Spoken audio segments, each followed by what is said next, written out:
We always talk about language like it's just words, right? Right. But I've been looking into this idea of languaging and how it plays out for students. Languaging. Yeah. Okay. It's pretty fascinating. And I know you've been digging into this too, especially when it comes to students from different backgrounds.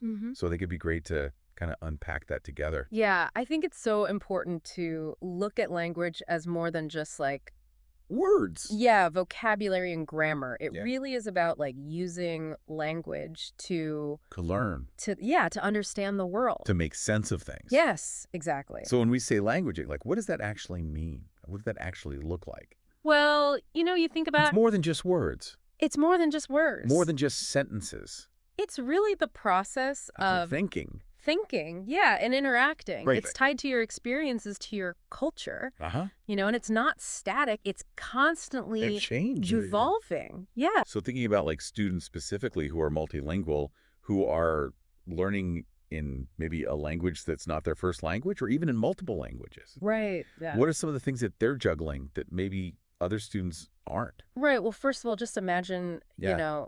trying to keep up with academic language in a classroom Yeah. when it's different from what you use at home. And having to translate in your head constantly. Yes. That's got to be exhausting. Oh, it's so much mental effort. And, sometimes there's this pressure to conform to like the dominant language, and it can feel like you're silencing Part of yourself. a part of your identity. Like your background and your culture. Yeah. And I think it goes even deeper than that, because you think about Yeah. how sometimes even the ways we assess learning Right. can be biased toward a certain way of using language. Yeah. I remember reading one of those excerpts about standardized tests. Oh, absolutely. And how those can be really culturally biased. So you might have a student who's super bright, but because They're not familiar with they're not familiar the with way the questions are worded. the cultural norms. Yeah, the cultural norms. And might underperform. And that's where, culturally responsive teaching is so critical, because it's not just about being aware of different cultures. It's about, Incorporating them. yes, bring them into the classroom. So for a teacher listening, how would they actually do that?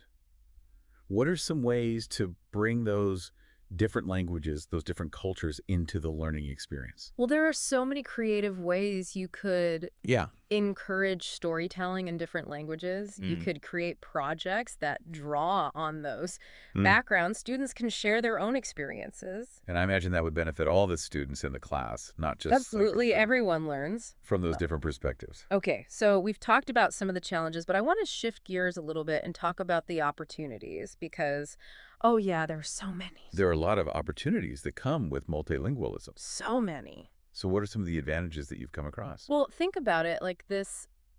Multilingual students are constantly switching between languages, Right. and that builds this amazing cognitive flexibility. I love that. They're able to see Multiple perspectives. multiple perspectives, adapt to new situations. Yeah, problem solve in creative ways. Yeah, there's actually research showing that this can lead to advantages in other areas too, like Like what? attention control and task switching. So it's like a mental workout. It is. Yeah, that's really cool. Yeah, So we talked about this idea of supporting language acquisition. right. And I know in those research excerpts you sent me, there were a bunch of different approaches mentioned. Yeah. So what are some of the things that, based on the evidence, actually seem to work? Well, immersion programs have shown a lot of promise, instead of just learning about a language. Yeah. Students are immersed in it. So it's like learning by doing. Yeah, exactly. They're interacting. They're living it. They're living it. They're absorbing the language naturally. I imagine that just throwing someone into an immersion environment without any support Right. probably isn't going to It's not enough. be that effective. Yeah, you need structure.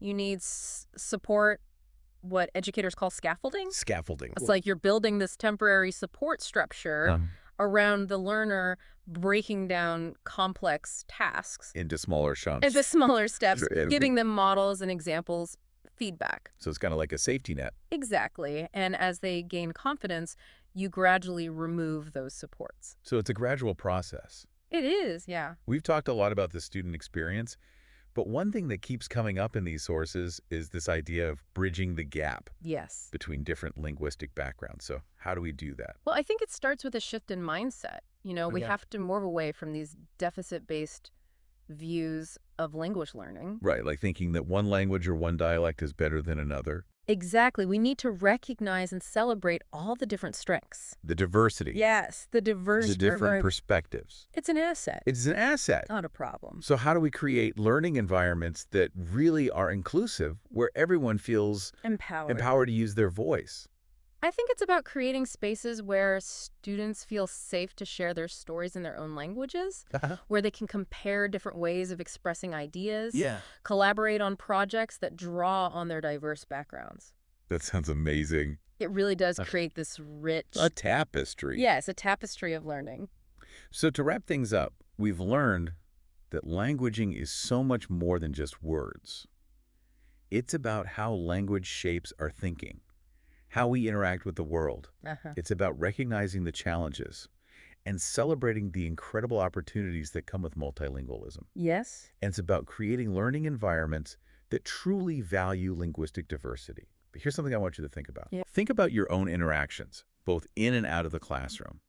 How can you create spaces where different languages and cultures are not just tolerated, but are really celebrated and seen as assets? That's a great question. That's something to ponder. This deep dive is really just the start of exploring the power of languaging. Absolutely. A journey. It is a journey. For sure. Yeah. Thanks for joining me. Thanks for having me.